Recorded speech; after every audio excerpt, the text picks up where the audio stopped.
இனி summer holidays கண்ணு கால் GT ஹாலிடேஸ்க்கு பண்ணு. GT holidays, South India's #1 travel brand. Goundamani, Senthil இவங்க 2 பேரும் தொடர்ந்து டிராவல் பண்ணது உங்களோட படங்கள் தான். ஒரு கட்டத்துல அது ஸ்டாப் ஆகுது. என்ன நடந்தது சார்? கவுண்டமணி அவர்கள் அப்பாவும் வடிவேல் மகனாவும். இது செந்திலுக்கு பிடிக்கல. அதான் உள்ள போய் கசாசம்சான்னு சொல்லி தூக்கிட்டாரு. அதே நீ என்ன அட்வான்ஸ் கொடுத்துட்டேன் நினைச்சு.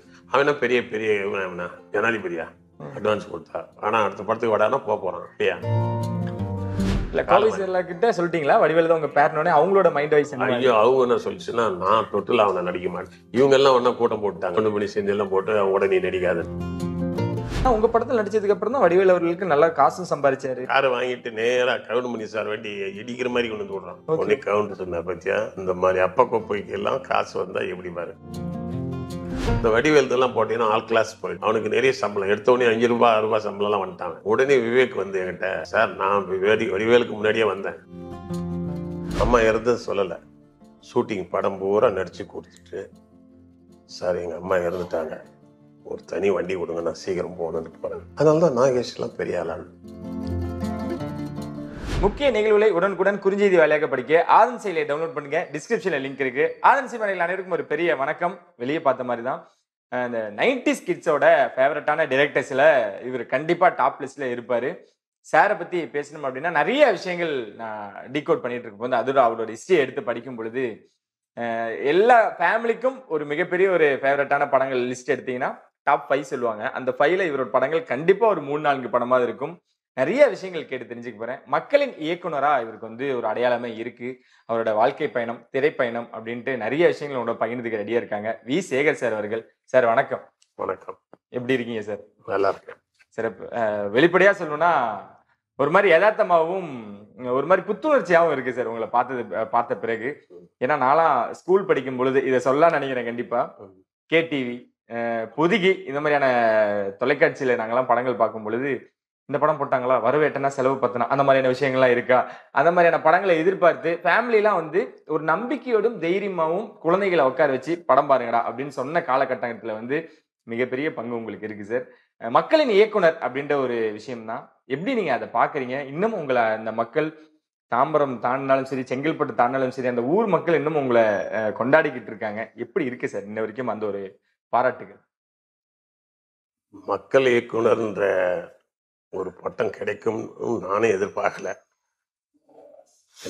எல்லாரும் போல நம்ம சினிமால போய் கொஞ்சம் முகத்தை காமிப்போம், சும்மா ஒரு இடம் பிடிக்கலாம் அப்படின்னு தான் கிராமத்துல இருந்து எல்லாம் வரோம். அது பாரதிராஜா இருக்கட்டும், பாக்யராஜா ஆகட்டும், இன்னும் நிறைய பேர், பாண்டியராஜன், எல்லாருமே அப்படிதான் வராங்க. நானும் அந்த மாதிரி தான் சினிமால போய் முடிஞ்ச வரைக்கும் நம்மளால ஏதோ ஒரு படம் 2 படம் அப்படி பண்ணி நமக்கு மனசுல இருக்கிறத சொல்லலான்னு தான் வந்தேன். ஆனா நான் எதிர்பார்க்கல. ஒரு மக்கள் இயக்குனர் அது ஒரு வேளை அது எனக்கு கூடுதலான பட்டமாக கூட இருக்கலாம் இல்லையா? இருந்தாலும் அது கொடுக்கும்போது எனக்கு மகிழ்ச்சியா தான் இருந்தது. ஆனா அப்புறம் கொஞ்சம் யோசனை பண்ணி பார்த்தேன், என்ன நம்ம எவ்வளவு பேர் இருக்காங்க, விட்டுட்டு மக்கள் இயக்குனர் நம்ம கொடுக்குறாங்க இல்லையானா? இந்த மக்கள் என்ற வார்த்தை ஒரு பெரிய வார்த்தை. ஏன்னா அது மக்கள் திலகம் எம்ஜிஆருக்கு பயன்படுத்தின வார்த்தை அது இல்லையா? இந்த மக்கள் என்ற வார்த்தை எம்ஜிஆருக்கு பயன்படுத்தின வார்த்தை. அதை போய் ஒரு டைரக்டருக்கு மக்கள் இயக்குனர்னு கொடுக்குறாங்கன்னு, நம்ம இதுக்கு தகுதி கொஞ்சமாவது இருக்குதா அப்படியெல்லாம் பிளாஷ்பேக்கு போக ஆரம்பிச்சேன் நான். ஓகே சார், அதுல எந்த ஒரு சந்தேகமும் வேணாம். நான் தான் சொல்றேன், இன்ன வரைக்கும் பெரிய திரையிலும் உங்களை கொண்டாடினாங்க, சின்ன திரையிலும் உங்களோட படங்களை வரப்ப கொண்டாடுறாங்க. கண்டிப்பா அதுக்கு தகுதியானவர் தான் நீங்க. மணிவண்ணன் அவர்கள் உங்களோட பாதையும் உங்களோட நோக்கும் இருக்கக்கூடிய ஒருத்தர் தான் அவருக்கு இந்த மாதிரி நடிகர்கள் அரசியலுக்கு வர்றது, உங்களோட விஷயங்கள்லாம் அவருக்கும் கொஞ்சம் இருந்திருக்கும். அவர் வச்சு வேலை வாங்கும் பொழுது அவரோட இயக்கணும் கூட எப்படி சார் இருந்தது? முக்கியமா அதுலயும் ஒரு அரசியல்வாதியா நீங்க சொன்ன மாதிரி அவருக்கு எப்பயுமே இந்த மாதிரி பொலிட்டிக்கல் படமா கொடுத்தோம்னா பாதி வேலையை அவர் பார்த்துருவார். அவரே நிறைய ஃபீட் பண்ணுவார். ஓகே. அவர் பேர் என்ன, சத்யராஜ் சேரம் மணிவண்ணன் சார் சேர்ந்து நடிச்சாங்க ஒரு படம். அவங்களும் அந்த காம்போ ரொம்ப பிரமாதம். அரசியல் விஷயத்துல சத்யராஜ் அமைதிப்படை சத்யராஜ் வெளில கொடுத்துட்டோம்னா ஒரு கொஞ்சம் கொடுத்தா போதும், அதை அழகா டெவலப் பண்ணி சூப்பரா கொண்டு வந்து அந்த சட்டையர் காமெடி அதெல்லாம் அந்த எம்ஆர் ராதா விட்டதை இவங்க தான் பண்ணாங்க. ரொம்ப பிரமாதமா பண்ணியிருந்தாங்க. சூப்பர். உங்களுக்கு இந்த மாதிரியான விஷயங்கள், அதாவது நடிகர்களை நீங்க பார்த்த விதம் வேற, அவங்கள நம்ம படங்கள்ல அவங்க பண்ணா நல்லா இருக்கும் அப்படின்னு உங்களோட விஷுவல் வேற. உள்ள வந்ததுக்கு அப்புறம் ஏன்டா இவங்க வந்துட்டாங்க அப்படின்றது சில விஷயங்கள் இருந்து. 1-2 இருக்கும், அதை கொஞ்சம் அட்ஜஸ்ட் பண்ணிடுவேன். நான் பொறுமையா இருந்து சொல்லி கிரியேட் பண்ணி. ஓகே, அது உங்களுக்கு இருந்து அந்த ப்ரெஷரும் இருந்தது. எல்லாரும் கேட்கறது தான் சார். நீங்க தான் கவுண்டமணி, செந்தில் இவங்க 2 பேரும் எனக்கு தெரிஞ்ச கரகாட்டனுக்கு அப்புறம் இவங்க 2 பேரையும் தொடர்ந்து டிராவல் பண்ணது உங்களோட படங்கள் தான். அவங்கள அழகா எல்லாத்தையும் பிரசன்ட் பண்ணீங்க. நீங்க சொன்ன மாதிரி அவங்க 2 பேர் இருந்தாங்கன்னா பிசினஸ் ஆயிரும். நீங்க அவங்க 2 பேர் அந்த 3 பேரும் இருந்ததுன்னா படம் பிசினஸ் ஆயிரும். ஒரு கட்டத்துல அது ஸ்டாப் ஆகுது. என்ன நடந்தது சார்? என்ன நடந்ததுன்னா, தொடர்ந்து 2 பேருமே வந்துட்டு இருக்காங்க இல்லையா? ஆமா. பண்ணும்பொழுது படம் தொடர்ந்து ஹிட் ஆகும்போது வடிவேலுக்கு வந்து இந்த கமலஹாசன் படம் இருக்கு இல்லையா, அந்த படம் தேவர் மகன். ஆமா. அதுல கொஞ்சம் நடிச்சிருந்தாலும் நல்லா நடிச்சிருந்தான். ஆமா. பேர் இருந்தது. ஏற்கனவே ராஜகிரண் கொஞ்சம் லிஃப்ட் பண்ணியிருந்தாரு அவனை. ஆனா பெரிய கேரக்டர்ஸ் அமையல. அதனால அவன் என்ன பண்ணா, இன்னைக்கு நடையா நடந்து வந்தான் என்கிட்ட. எப்படியாவது ஒரு உங்க படத்துல ஃபுல் காமெடின்னு இருக்கானு. நம்ம ஆபீஸ்க்கு வந்தாரு. ஓகே. இல்ல வந்தான் அவரும் ஒரு அசிஸ்டன்ட் ஆக்ஷன் அவங்க மேனேஜர் வந்து பார்த்தாங்க. சரியா தரேன், நான் கொடுத்தா நிறைய காமெடியன்ஸ் என்கிட்ட 10 காமெடியன் இருக்காங்க, யாரையும் ஒதுக்க முடியாது. எஸ் சந்திரன் இருக்காரு, ஒரு கவுண்டமணி இருக்கிறாரு, முத்து இருக்காரு, சக்கரவர்த்தி இருக்காரு, ஏகப்பட்ட பேர் இருக்காங்க. நான் யாரை அவாய்ட் பண்றது அப்படின்னு ஒரு சார் எனக்கு ஒரு 5 சீன் கொடுத்தா போதும் சார், எனக்கு சம்பளம் கூட வேணான்னு கேட்டேன். சரி ட்ரை பண்ணலாம் அப்படின்னு சொல்லிட்டு நான் பண்றேன். ஓகே பண்ண அடுத்த படத்துல அப்படின்ட்டு அதான் வரவேட்டினான். ஒன்று இவனை பண்ணிட்டு நம்ம ஆஃபீஸுக்கு தொடர்ந்து ஒரு 7 மணிக்கு ஷூட்டிங் முடிச்சுட்டா வந்துடுவான். ஷூட்டிங் இருக்காது, இல்லைன்னா கூட வந்துடுவான். வந்துட்டு அண்ணே நீங்கள் படம் வாய்ப்பு கொடுங்க, எங்கிட்ட என்ன சரக்கு இருக்குதுன்னு உங்களுக்கு கொஞ்சம் சொல்லணும்ல. என்ன சொல்லியா, நம்ம மதுரையெல்லாம் வந்து உங்களுக்கு தெரியும் அப்படின்ட்டு. இந்த மதுரையில் ஒரு பைத்தியக்காரன் இப்படி நடிப்பான், ஒரு நாய் இப்படி 10 விதமான நாய் இப்படி வித்தியாசமாக குலைக்கும், புரியுதா? ஊருங்களில் பஸ்ஸில் என்ன தகராறு நடக்கும் இல்லையா, நம்ம பஸ் ஸ்டாண்டில் நின்றுட்டு என்ன அலம்பரம் பண்ணுவாங்க, இது பூரா சொல்லுவான். டெய்லி வருவான், டிஃபன் சாப்பிட்ருவான், அப்படியே ஒரு 10 நாள் தொடர்ந்து நிறைய சரக்கு வச்சிருக்கிறான் அவன் அப்படின்னு தெரிஞ்சிச்சு. பிடிச்சிட்டீங்க? அதே நல்ல சரக்கு வச்சிருக்கியாடா நீ வந்து எங்கன்னா யாருன்னா வாய்ப்பு கொடுக்குறாங்க அப்படின்ட்டு. நீ ஒரு கருப்பு நாகேஷா வருவாடா அப்படின்னு. சரிண்ணா நீங்கள் தான் கொடுக்கணும் அப்படின்னா பண்ணலாம், இப்போ யாரும் அமைப்பு பண்ண முடியாது, எல்லாமே எங்க கூட இருக்காங்க, இல்லைன்னா பகையாயிடும் அப்படின்னு. இல்லைண்ணா சரின்னு போடும்போது என்ன பண்ணிட்டேன், தனியை இவனை போட்டால் ஒல்லியாக இருப்பான். கவுண்டமணி செந்தில் அந்த படத்தில் வரவேட்டினால இருக்காங்க. இவன் ஒல்லியாக இருக்கிற ஒரு ஆளை போட்டால் சின்னதாக தான் எடுபடாது, ஒல்லியாக இருக்கிற ஒரு ஆள் போட்டால் எடுபடும்டா அப்படின்னு. இப்போ உதாரணத்துக்கிட்ட நாகேஷ் அவர் தனியே நடிச்சிட்டு இருந்தார். அவருக்கு ஜோடி போட்டு மன்னர்மான்னு வந்த பிறகு தான் தூக்குச்சு இல்லையா.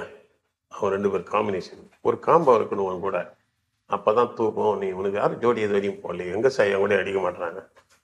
சரி ஒன்று பண்ணலாம், இவரை வந்து சரளாவை ஜோடியாக போட்டு பார்க்குறேன் அப்படின்ட்டு.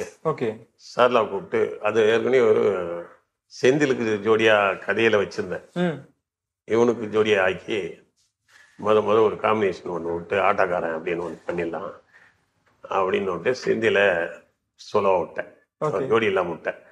ஆனால் செந்தில்கிட்ட சொல்லிட்டீங்களா உங்களுக்கு இருந்தது நாங்கள் எடுத்துட்டோம்? முதல்ல செந்தில்கிட்ட சொல்லும் போது, இன்னைக்கு நீ இந்த மாதிரி இந்த வித்தியாசமாக நீ கேரக்டர் பண்ணுறீங்க, தொடர்ந்து சரலா அது இதுன்னு எல்லாரும் போட்டாலாம் கொஞ்சம் சேஞ்ச் பண்ணலாம் அப்படின்னு போட்டாச்சு.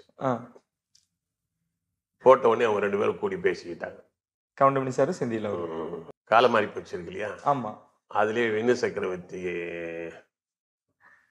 இல்ல அப்பா வேற ஒரு கதை, அது ஓகே அப்பா புள்ள மாதிரி போட்டு ஒரு கதை பண்ணியிருந்தேன். ஓ கவுண்டமணி அவர்கள் அப்பாவும் வடிவேல் மகனாவும் போட்டு. இது செந்திலுக்கு பிடிக்கல, அதனால உள்ள போய் கசகசம்சான்னு சொல்லி தூக்கிட்டாரு. தூக்கிட்டு இல்லை, அவன் நடிச்சா நான் நடிக்க மாட்டேன்னு சொல்லிட்டேன். அண்ணே நீ என்ன அட்வான்ஸ் கொடுத்துட்டேன் நினைச்சு. அவனா பெரிய ஜனாதிபதியா அட்வான்ஸ் கொடுத்தா, ஆனா அடுத்த படத்துக்கு வாடானா போறான் இல்லையா அப்படின்றாரு. நீ செந்தில், அவருக்கு என்ன செந்தில் தொடர்ந்து நடிச்சிருக்காரு, அவர் ப்ரெஷர் அவரால் தட்ட முடியல. நான் ஒன்று ஒத்துக்கிட்டு அட்வான்ஸ் கொடுத்துட்டு மாற்ற மாட்டேன், நான் ஒரு பிடிவாதமான ஆள். அது நீங்களே ஹீரோவில் வந்து பார்த்துருப்பீங்க. ஆமாம், பணத்துக்காக மட்டும் இல்லை, ஒரு பாலிசி வச்சுருக்கேன்.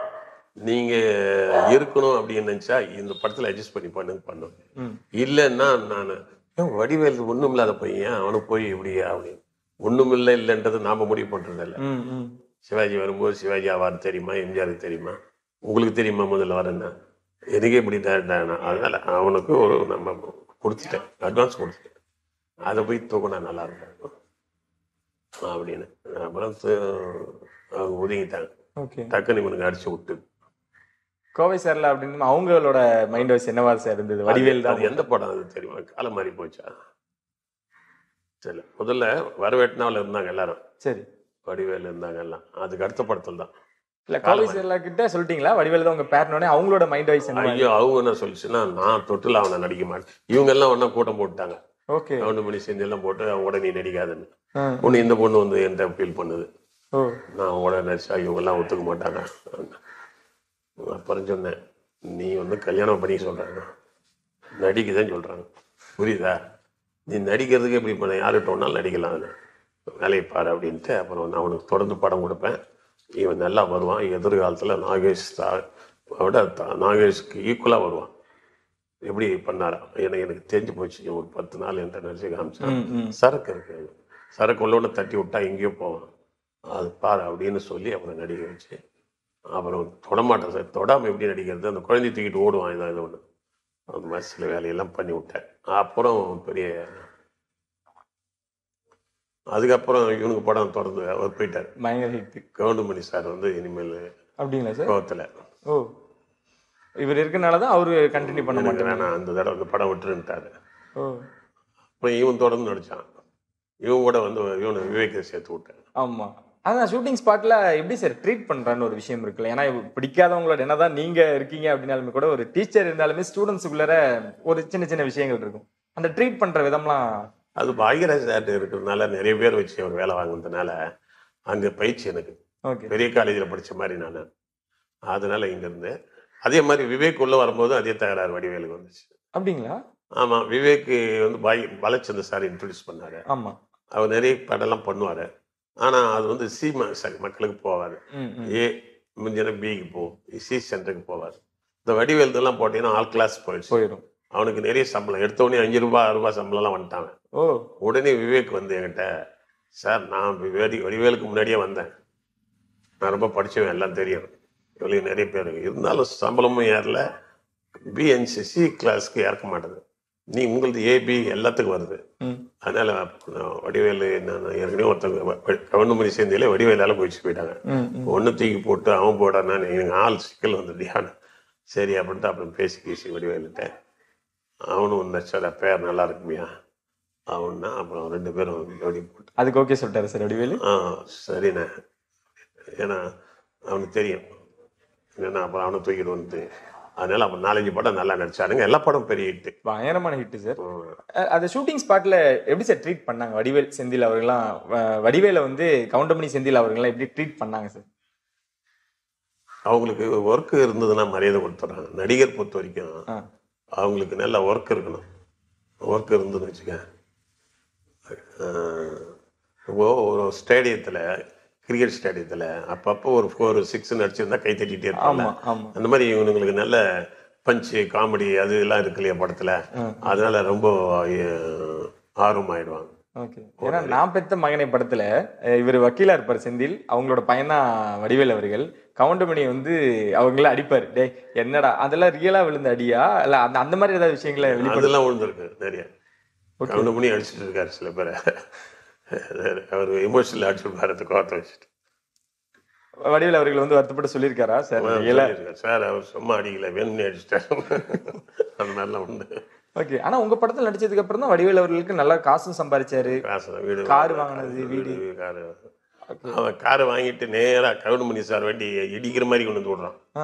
ஏன்னா இவனு கார் வாங்கிட்டான். அவன் உடனே கவுண்டர் சொன்னார், பத்தியா இந்த மாதிரி அப்பா கோப்பைக்கெல்லாம் காசு வந்தா எப்படி பாரு, வண்டியை கொண்டு வந்து விடுறதுக்கு எவ்வளவு இடங்குது ஏவிஎம்ல, கரெக்டா நம்ம வண்டிக்கு முன்னாடி தெரியணுமா நமக்கு எல்லாம். அது வேணும் பண்ணதா சார்? ஆமா பண்ணுவான். ஓகே. அப்ப சொல்லு சார், புதுக்கா கார் வேணும்லாம் அப்படிதான் சார் இருப்பான். நீங்க சொன்னீங்க புதுசா கார் வேணும், 4 ரவுண்ட் அடிப்பான் போவான், அந்த மாதிரி தான் இருப்பானுங்க. வடிவேல் சார் கவுண்டமணி சார் உங்ககிட்ட என்ன சார் சொல்லுவாரு வடிவேல் அவர்? ஆனா ஒண்ணு, இவன் பாரு நன்றி இல்லாத பையன், பின்னாடி ஒண்ணு நீ கூப்பிட்டா வரமாட்டான் பாரு, லெவலு ஆயிட்டான்னா வரமாட்டான்னு வர சார். அவன் நன்றியா இருக்கானா இல்லையா, நம்ம இருக்கிற வரைக்கும் ஒப்பின்னு இருந்தா போதும், அதுக்கப்புறம் அவன் இஷ்டம். நாமளா அவன் வரும்போதே அவனுக்கு ஒரு சில திறமை சார், நம்ம யாரும் உருவாக்குறது இல்லை, வரும்போதே கொஞ்சம் திறமையோட வரான், நாம பயன்படுத்துறோம், அவ்வளவுதான். நாம யாரும் உருவாக்குறது இல்லை இல்லையா?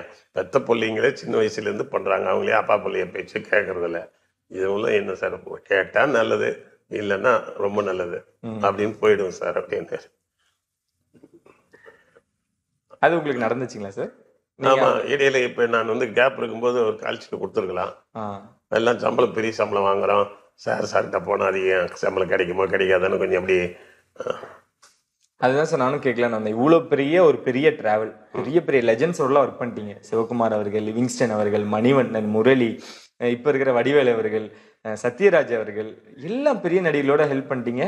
நீங்கள் படங்கள் கடைசி படத்துக்கு மேலே பண்ணலை அப்படின்றப்போ யார் சார் உங்களுக்கு கால் பண்ணி, சார் என்ன பண்ணிக்கிட்டு இருக்கீங்க, எப்போ நம்ம பயன்படுத்தலாம், நீங்கள் எங்களை ஏதாவது ஹெல்ப் வேணுமா, படம் பண்ணலாமா, நம்ம சேர்ந்து பண்ணலாமா, யாராவது ஒருத்தராவது கேட்டாங்களா சார்? விவேக் ட்ரை பண்ணான். ஒரு என் படம் எடுத்து நான் ரிலீஸ் பண்றதுக்கே விவேக் தான் ட்ரை பண்ணான். ட்ரை பண்ணி எல்லாம் பண்ணா, அதுக்குள்ள பார்த்தா தெரியல, ஒரு மாசத்துல ஏதோ இன்ஜெக்ஷன் போட்டு அந்த கொரோனா நேரத்துல இறந்துட்டான். வடிவேல் வந்து நான் கால்ஷீட் தரேன்னு பண்ணிடலான்னு சொன்னான். சொல்லிட்டு ஒரு யாரு, நம்ம ஒரு பெரிய ஆர்டிஸ்ட், நான் பேர் சொல்ல வேணாம், சரி, அவர் கூட சேர்த்து பண்ணிக்கலாண்ணா, உங்களுக்கு வியாபாரம் ஆனா. அந்த ஆர்டிஸ்ட் வேணாம்பா எனக்கு. சரத்குமார் ஏயில் நடிச்சார் இல்லையா அவரு? ஆமா சார். ஆமா, அவர் கொஞ்சம் அந்த இது இல்லை, டக்குன்னு ஏதோ கொஞ்சம் அந்த ஸ்டடி இல்லை, இல்லைன்னா அவர் எங்கேயோ ரஜினி மாதிரி போக வேண்டிய ஆள் அவர். சரத்குமாருக்கு வந்து கொஞ்சம் கும்பல ஏதோ ஒரு வீக்னஸ், அது அப்படியே ஸ்டடி இல்லை, அது அப்படி ஏய் படத்துல அவரால் எனக்கு நஷ்டம் தானே. பழனியில் ஷூட்டிங் திடீர்னு போன வர வரும், இடையில வரல, அப்புறம் பழனியில் ஷூட்டிங்ல, அந்த பழனியில் நான் இருக்கிற ஷூட்டிங்கை நான் செட்டப்பில் மெட்ராஸில் போட்டு பண்ணேன், பல கோடி லாஸ். அதனால அது நான் சரத்குமார் நான்லாம் நடிக்கிறேன் சார் அப்படின்னு சொல்லி வந்தான் வடிவேலு. நீ இருந்து போதும், என் பையனை போட்டுக்கிறான் வேண்டியது, உங்கள் பையன் கூட இருக்கட்டும் சார். சரத்குமார் வேணாம், கேரக்டர் சரியில்லைன்னா வேணாம், ஸ்ட்ரெயிட் ஃபார்வர்டாக இருக்கணும் இல்லையா? சும்மானா வந்து ஒரு தொழில் வந்துட்டா நடிகர் இந்த நடிகர் மேலே அப்போ ஒரு அப்பா பிள்ளைங்களுக்கே சொத்து எப்போ கொடுக்குறான், சாகும்போது எழுதி கொடுக்குறான் கடைசி காலகட்டத்தில், ஏன்னா சோறு போட மாட்டான்னு. நாம நம்பி பணத்தெல்லாம் ஒருத்தர் நடிகர் மேலே போடணும், ஏன்னா இவன் நடிகத்தை நம்பி தான். ஏன்னா ஒரு நிலையம் பாதியிலே ஓடிட்டான்னா போட்ட காசு பூரா போச்சு. ஒரு நம்பி பண்றோம்னா நடிகர் தான் ரொம்ப விசுவாசமா இருக்கும். ஒரு கேமராமேன் இல்லைன்னா இன்னொரு கேமராமேனை மாற்றிக்கலாம், நடிகரை மாற்ற முடியுமா? அதனால நடிகராக இருக்கிறவன் உயிரே போனாலும் வரணும். அதுக்கு உதாரணம் சொல்ற பாருங்க, நாகேஷ் ஒரு படத்துக்கு கால்ஷீட் கொடுத்துட்றேன், கஷ்டப்பட்டு படம் எடுக்கிறாங்க, அம்மா இறந்துட்டாங்க, அவங்களுக்கு செய்தி வந்துருச்சு, இவன் கஷ்டப்பட்டு படம் எடுக்கிறான், இந்த செய்தி சொல்லவே இல்லை யார்கிட்டயும், அம்மா இறந்தது சொல்லலை, ஷூட்டிங் படம் பூரா நடிச்சு கொடுத்துட்டு, சார் எங்க அம்மா இறந்துட்டாங்க, ஒரு தனி வண்டி கொடுங்க, நான் சீக்கிரம் போகணுன்னு போறேன். இறந்த போது கூட அந்த ஷூட்டிங்ல இருக்கிற ப்ரொடியூசருக்கு நஷ்டம் வந்துடக்கூடாதுன்னு நினைக்கிறான் பாரு. அதனாலதான் நாகேஷ் எல்லாம் பெரிய ஆளான். அதே மாதிரி சிவாஜி கணேசன் நடிக்கும் பொழுது வெளியில வரைக்கும் தான் சிவாஜி கணேசன், உள்ள போயிட்டா அந்த நடிப்பு, அந்த கோஆபரேஷன் எல்லாரையும் தட்டி கொடுத்து அந்த ஷூட்டிங் கரெக்டா நடக்கிற மாதிரி பண்ணி அந்த படத்தை முடிக்கணும்ன்ற எண்ணத்துல வருவார். இதுதான் சார் மக்கள்கிட்ட நீங்க மனசுல பதிஞ்சதும் நீங்க அதனாலதான். இருந்தாலும் இந்த மக்களின் இயக்குனர் அப்படின்ற ஒரு அங்கீகாரம் அப்படின்னு ஒரு இருக்குல்ல சார், அது வந்ததுக்கு அப்புறம் மற்ற இயக்குனர்களோட பார்வை எப்படி இருந்தது, யாரெல்லாம் கூப்பிட்டு வாழ்த்து சொன்னாங்க, மற்ற இயக்குனர்லாம் எவ்வளவு சப்போர்ட்டா இருந்தாங்க, உங்களை ஒரு போட்டியா பார்க்காம? அது எனக்கு என்னன்னா, முதல்ல எனக்கு ஒரு குடும்ப இயக்குனர்ன்ற ஒரு மரியாதை கிடைச்சி இருந்தது. நான் முடிச்ச மாப்பிள்ளை பொண்டாட்டி சொன்ன கேட்டுக்கணும், இல்லை நான் முடிச்ச மாப்பிள்ளை பொண்டாட்டி சொன்ன கேட்டுக்கணும், வர வெட்டினா இதெல்லாம் வரும்போது குடும்ப இயக்குனர்னு அந்த பேர் இருந்தது. அது வரைக்கும் குடும்ப இயக்குனர்னு போடுவேன். பிறந்து விடா பூந்து விடா படம் இருக்கு இல்லையா, அந்த படம் வந்து நாகேஷ் தியேட்டர்ல ரிலீஸ் ஆச்சு. அதுல வந்து பிறந்த விடாவில் லேடிஸ் ஆடியன்ஸ் அதிகம். ஆமா, அதுக்கு லேடிஸ் அதிகம். அது பிறந்த விடன்னு இருக்கு இல்லையா, லேடிஸுக்கு தான் அது டைட்டில். அதுல கூட்டம் அதிகமா வந்தவொடனே நாகேஷ் தியேட்டருக்காரன் என்ன பண்ணிட்டான்னா, லேடிஸ்க்குலாம் டிக்கெட்டு கொடுத்தா தான் மீதி தான் ஜென்ஸுக்கு டிக்கெட்டு. அதனால என்ன போச்சு, நிறைய ஜென்ஸ் ரிட்டர்ன். எனக்கு ஒரு ஐஏஎஸ் ஆஃபீஸர் ஃபோன் பண்ணாரு, சார் அங்கே போனால் லேடிஸுக்கு டிக்கெட் இல்லைன்னா என் ஒய்ஃப் படம் பார்ப்பாங்க, நான் வெளியில் வந்துடணுமா, இப்படி பண்ணியிருக்காங்கண்ணா. இல்லை லேடிஸ்லாம் வெவ்வேறு ஊரில் தாம்பரம் அங்கேருந்துலாம் வராங்க, படம் பார்த்து ரிட்டர்ன் ஆகக்கூடாது, அதனால லேடிஸுக்கு தான் மீதி இருந்தாதான் டிக்கெட் ஜென்ஸுக்குன்னு போட்டாங்க. உடனே போயிட்டு நான் அவர்கிட்ட பேசினேன், இல்லை சார் லேடிஸ் தூரத்துல இருந்து இந்த டைட்டிலுக்காக வராங்க, ஆம்பளைன்னா வேற எங்க ஒண்ணா போய் பார்த்துரும், அதனாலதான் நான் போட்டேன் அப்படின்னு. இது கிட்டத்தட்ட வெறும் லேடிஸுங்களா ஓட்டின படம் அந்த படம். அதுக்கப்புறம் பெண்கள் இயக்குனர்னு பட்டம் எனக்கு கொடுத்தாங்க. பெண்கள் சார்பா பெண்கள் இயக்குனர் பேர் அதுல இருந்தான். அதுக்கு முன்ன குடும்ப இயக்குனர். ஆமா, பெண்கள் இயக்குனர் பட்டம் வந்தது எனக்கு. அது லேடிஸ் ஸ்பெஷல் அது. அதனால அது வந்த உடனே என்ன ஆகி போயிடுச்சுன்னா இது வந்தது. அது நான் படிச்ச மாப்பிள்ளை இது நான் பெத்த மகனுக்கும் பெண்கள் இயக்குனர் அந்த மாதிரி. அதுக்கு வந்து ஸ்டேட் அவார்டும் கிடைச்சது. ஓகே, அது வந்து பெண்கள் அவார்டு டைரக்டர்னு சொல்லி ஸ்டேட் அவார்டு நான் படிச்ச மாப்பிள்ளைக்கு கொடுத்தாங்க. சரி, இதுக்கப்புறம் பெண்கள் இயக்குனர் நான் இருந்தேன். நான் வரவெட்டின படம் இருக்கு இல்லையா, இந்த படம் இருக்கு இல்லையா, அது பெரும்பாலும் சிவப்பு துண்டு போட்டு இவர் நடிப்பார். யாரு? ஜெய்சங்கர். ஆமா ஆமா. அந்த படம் 6 மாசம் எல்லாம் உண்டு. அவரு பார்த்தா நீங்க தான் நான் படம் வெட்டித்தான் அப்படியே இருக்கேன் அப்படின்னு. அந்த படத்துக்கு வந்து 2 கம்யூனிஸ்ட் கட்சி ஒன்னா சேர்ந்து மதுரையில வச்சு 50,000 பேர் இருக்கக்கூடிய தமுக்க மைதானத்துல வச்சு மக்கள் இயக்குனர் பட்டம் கொடுத்தாங்க. அங்கதான் மக்கள் இயக்குனர்னு மாறிச்சு. குடும்ப இயக்குனரா இருந்து பெண்கள் இயக்குனர் என்ற பேர் வந்து மக்கள் இயக்குனர்னு மாறிச்சு. அதுக்கப்புறம் வந்து ஒன்னா இருக்க கத்துக்கணும் படம் வந்தது இல்லையா, ஒன்னா இருக்க படம். அந்த படம் வந்த பிறகு சமுதாய இயக்குனர் அப்படின்னு வந்து சீர்திருத்த இயக்குனர் அப்படின்னு அது வந்து பெரியார் திடல் இருக்காங்களே, பெரியார் கட்சி திராவிட கழகம், அவங்க கொடுத்த பட்டம். இது இல்லாம பிரைவேட்ல சின்ன சின்ன பட்டங்கள் நிறைய வந்துகிட்டு இருக்கு. அதுல வந்து பர்டிகுலரா எனக்கு வந்து பாராட்ட வேண்டியதுன்னா ஆந்திராவில் வந்து நந்தி அவார்டுன்னு வந்து நாராயணன் நந்தி அவார்டுன்றது பெரிய அவார்டாங்க. அது கொடுத்தாங்க. அது இல்லாம வந்து இது ஒரு வந்து ஜூனியர் விகடன் இருக்காங்க இல்லையா, அவங்க ஒரு பெரிய ஃபங்க்ஷன் பண்ணுவாங்க இல்லையா, அவங்க தொடர்ந்து ஜூனியர் விகடன் தானே தொடர்ந்து இது பண்ணும். ஒரு 6 வருஷம் தொடர்ந்து எனக்கு பெஸ்ட் ரைட்டர் இப்படி பலது கொடுத்துருந்தாங்க. சரி, எனக்கு இந்த மக்கள் இயக்குனர்னு கொடுத்தாங்க இல்லையா, அதுதான் வந்து எனக்கு ஒரு ஆச்சரியமான ஒரு விஷயமா நான் நினைச்சேன்.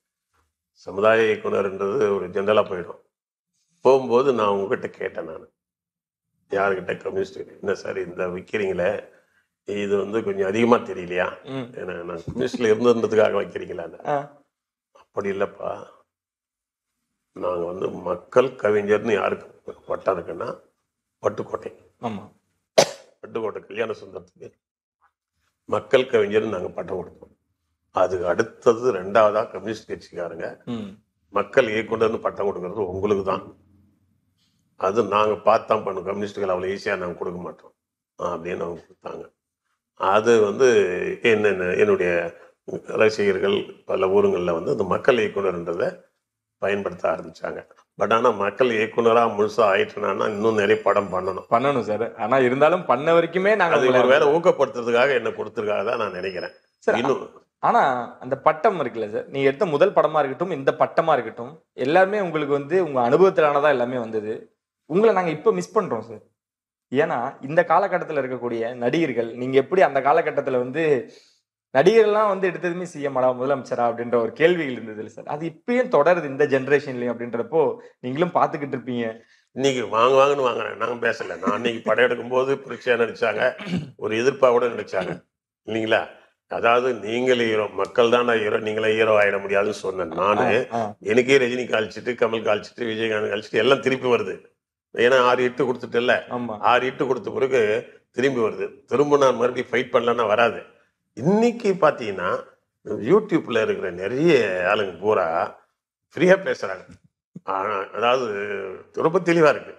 யூடியூப்ல வந்து கிட்டத்தட்ட டிவியை விட யூடியூப்ல வந்து நிறைய ஒரு சிந்திக்கிறவங்க பூரா அட்டி பின்றாங்க. எல்லாம் உங்களோட படத்தோட அவங்க என்ன நியாயத்தை தான் பேசுறாங்க. முழுசாவா அரசியல்வாதிக்கு இப்போ விஜயகாந்த் நல்லவர்னா பாராட்டினாங்களே, ஃபெயிலர் ஆயிடுச்சுன்றது வேற, அரசியல்ல ஃபெயிலர் ஆயிட்டு, ஆனால் பாராட்டுறது அவர் நல்லவர்ன்றது பாராட்டுறாங்க. அந்த மாதிரி நல்லது கெட்டதெல்லாம் யூடியூப் போட்டு பின்னி எடுத்துட்டு இருக்காங்க. அதை நம்ம பண்ணது இப்ப இவங்க பண்ணிட்டு இருக்கோம், அவ்வளவுதான். யூடியூப்ல என்ன, யூடியூப் மீடியான்றது வந்து அதுல ஒரு பெரிய பிளஸ் என்னன்னா, பணக்காரன் தான் வந்து டிவி வச்சு நடத்த முடியும் இல்லையா, அது படம் எடுக்க முடியும். போய் யூடியூப்ன்றதுக்கு ஒன்னே இது இருந்தா போதும், மெயில் ஐடி இருந்தா போதும், மெயில் ஐடி இருந்தா வச்சு ஒரு செல் இருந்தா யூடியூப் தான் நீ அடிச்சு பின்னு இல்லையா. எனக்கு அது யூடியூப்ல அது பர்டிகுலர் ஒரு சமையல் பண்றவங்க ஒரு குரூப் வந்து 10 கோடி பேர் பாக்குறா வியூனா எனக்கு என்ன டிவியில போடுவாங்களா? லோன் பிட்டுக்கு காசு கேட்பாங்க. உங்க சமையல் குறிப்பை நான் போடுறேங்க, காசு கொடுங்கன்னு கேட்பாங்க. இப்போ அவனுக்கு 10 கோடி வியூவர்ஸ் இல்லையா? அதுதான் சார். சார் அதான் உங்களுக்கு இப்ப நாங்க எதிர்பார்க்கிறோம், இந்த காலத்துல எதிர்பார்க்கிறோம். உங்களோட படைப்புகள் எதிர்பார்க்கலாமா சார்? என்ன போகிட்டு இருக்கு அப்படின்னு தெரிஞ்சுக்கலாம். இன்னைக்கு வந்து நிறைய கலைஞர்கள் இருக்காங்க, நல்ல நடிகர்லாம் இருக்காங்க, நிறைய இளைஞர்கள் இருக்காங்க, இசையமைப்பாளர் இருக்காங்க, அவங்கள பயன்படுத்தக்கூடிய இயக்குநர்களும் இருக்காங்க. என்ன சூழ்நிலை இப்ப தடையா இருக்குன்னா, முன்ன வந்து பெரிய படமும் வரும், ரஜினி படமும் வரும், கமல் படம், அடுத்த சாதாரண படமும் வரும். அதுக்கப்புறம் வந்து ரொம்ப சின்ன பட்ஜெட் படங்களும் வரும். 16 வயல் மாதிரி, இது கிழக்க ரயில் மாதிரி சின்ன சின்ன படங்களும் வரும். புதிய பாதி மாதிரி பெரிய நாங்க எடுத்த மாதிரிலாம் சின்ன படங்களும் வரும். விக்ரமன் எடுத்த படம்லாம் வரும். இன்னைக்கு என்ன ஆகி போச்சுன்னா, அந்த பெரிய பிக் பாஸ் இருக்காங்கல்ல, ஒரு 2000 தேட்டர் 1000 தேட்டர் ரிலீஸ் பண்ற கார்பரேட் கம்பெனி வந்து கார்பரேட் வரலாம், அதுக்குன்னு ஒரு அளவு வேணும்ல. ரோட்ல வந்து பஸ்ஸும் போகணும், வேனும் போகணும், ஆட்டோவும் போகணும், சைக்கிளும் போகணும், நடந்து போறவொடனே நிக்க வச்சு கிராஸ் பண்ண விடணும். ஒண்ணுமே இல்லாம சும்மா பிரேக் இல்லாம வண்டி போயிட்டு வந்துட்டு இருந்தா யாரும் கிராஸ் பண்ண முடியாது. இப்ப இன்னைக்கு என்னன்னா, அந்த கார்பரேட் கம்பெனிகள் ஒரு 10 பேர் வச்சுக்கிட்டு ஒரு 7-8 நடிகர் மட்டுமே கால் சம்பாதிச்சுக்கிட்டு மீதி நல்ல நடிகர்கள் இப்ப அற்புதமான நடிகர்லாம் சும்மா பண்ணுறாங்க. அவங்கெல்லாம் பாவம் அந்த டிவி காப்பாற்று, டிவி சீரியல் இல்லைன்னா அவங்கெல்லாம் நிறைய பேர் காணாமல் போயிருப்பாங்க. அவங்க கூட பல பேர் புதுசாக போட்டு பழைய ஆளுங்களை விட்டுறாங்க. இந்த சினிமாவே நம்பி இருக்கிறவனுக்கு வந்து விட்டா அவன் எங்கே போவான்? யூடியூபராக இருக்கிற யூடியூப் விட்டா எங்கே போவான்? சினிமா இருக்கிற நான் எங்கே போவேன்? பையன்லாம் இப்போ உள்ளே கொண்டு வந்து இருந்து அது என்னன்னா, அந்த பெரிய பிக் பாஸுங்கெல்லாம் அந்த 10 பேர் உள்ளே போந்துட்டு இல்லையா, அவங்களே ஒரு எல்லா சம்பளத்தையும் பெரிய சம்பளத்தை வாங்கிட்டு உலகம் பூரா படத்தை ரிலீஸ் பண்ணிக்கிட்டு ஒரு வரைமுறை இல்லை. ஒரு பெரிய படம்னா ஒரு 200 தேட்டர் தான் ரிலீஸ் பண்ணணும், ஒரு நடுத்தர படம்னா ஒரு 100 தேட்டர் தான் ரிலீஸ் பண்ணணும், ரொம்ப பட்ஜெட் படம்னா ஒரு 50 படத்தை ரிலீஸ் பண்ணணும். அப்பதான் எல்லா படத்துக்கும் தேட்டர் கிடைக்கும். இவங்களே 1000 தேட்டர் ரிலீஸ் பண்ணிட்டா மீதி பேருக்கு எங்க போறது? இது கிட்டத்தட்ட இந்த பெரிய சிஎம்லாம் பெரிய ஆள்லாம் வராங்கன்னும் போது, இந்த பிரதமர் சிஎம்லாம் வரும்போது ரோடு பூரா பிளாக் பண்ணி யாரும் வராதிங்கன்னு கடைசியில் வந்துட்டு அப்படி மோனியில் அப்படி கை காட்டிட்டு போயிடுவாங்க. அன்னைக்கு பூரா பிளாக் ஆகிடும்ல, அந்த மாதிரி தான் பிளாக் ஆயிருக்கு. இது ஃப்ரீ ஆயிட்டா சினிமா, தமிழ் சினிமா என்னையும் அழியாது, இந்திய சினிமாவே அழியாது. இன்னைக்கு நல்ல திறமசாலிகள் இருக்கான், எல்லாரையும் பயன்படுத்தலாம். நான் அதுக்கு தான் வெயிட்டிங்கில் இருக்கேன். அதுக்கு அந்த டிராஃபிக் கிளியர் ஆகிறதுக்கு 1 மாதம் 2 மாதம் ஆகும். அந்த சந்தர்ப்பத்தை எதிர்பார்த்துட்டு இருக்கிறேன். நான் நிறைய கதைகள் வச்சிருக்கிறேன். என் பையனை வச்சு இப்போ சரவண போய் யூத் படம், அது வந்து என்னன்னா எடுத்து ரிலீஸ் ஆகாத காரணம் எனக்கு ஒரு சில சிக்கல் வந்து தேவையில்லாம தான் போட்டி பொறாமைகள் இருக்கும்ல, அதில் வந்து ரிலீஸ் போடல. அது அநேகமாக மே மாதம் ரிலீஸ் போட்டுருவேன், அது வந்துடும். சரி, நாங்கள் அதுக்காக வெயிட் பண்றோம் சார். நிறைய கலைஞர்களை இழந்திருக்கோம் இந்த நீங்க பிரேக் விட்ட காலகட்டத்தில். உங்களுக்கு எனக்கு ரொம்ப க்ளோஸ், இவர் போனதுக்கு அப்புறம் ரொம்ப வருத்தப்பட்டேன் அப்படின்ற ஒரு இழப்பு ஏதாவது இருக்குங்களா? யாரோட இழப்போ உங்களுக்கு மிகப்பெரிய ஒரு இழப்பா அமைஞ்சிருக்கு? எனக்கு வந்து விவேக் வந்து என்ன, விவேக் தி பெஸ்ட் ஹியூமனிஸ்ட். உதவி பண்ற மனப்பான்மை நிறைய உள்ளவன். அது வந்து எனக்கு பர்சனலா. அப்ப ஜென்ரலா அப்படின்னும் போது அது விஜயகாந்த் நல்ல மச்சனா இருந்தாலும் அவர் அரசியலுக்கு போயிட்டாரு, நம்ம ஒன்றும் சொல்ல முடியாது. இப்போ சமீபத்தில் வேற ஏதோ நான் எதுவும் இல்லை சொல்ற மாதிரி